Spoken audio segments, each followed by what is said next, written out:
we're going to look at 2 hip hinge to half kneeling variations. So this is just a great way to explore your hip mobility and get a little bit of a stretch in that hip flexor and quad. So first one is we're starting from this position. We just kind of lean into that a little bit and then pressing up onto a tall kneeling position.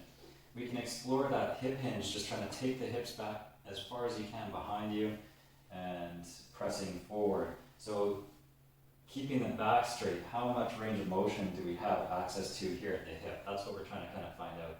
Now once we've kind of worked with that a little bit, with the knees in a narrow position very close together, you can move to coming up into that half kneeling position. So we want to see a nice pillar straight down into that knee and kind of exhaling into this stretch in the front of the hip here.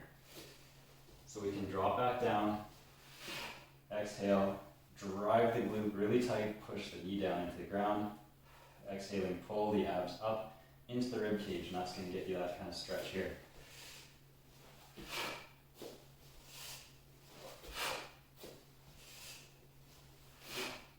Okay, so that's our hip hinge to half kneel.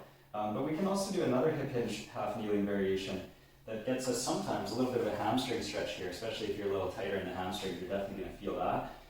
So here, just kind of again sending that hip back behind you, you can place the hands down and then drive back up into that tall position with an exhale, pulling the abs up to bring that front of the pelvis up towards the ribs and tighten the glute, driving the knee down and just being a little bit tall through the top of the head. So here, inhaling, exhale.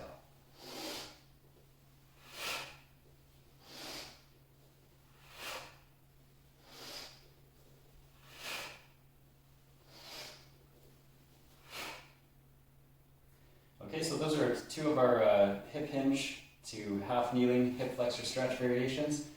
Really great exercises for a little bit of hip proprioception and just kind of warming things up. And sometimes we'll use those to lead into more aggressive stretch variations like our couch stretches. All right, hope that helps.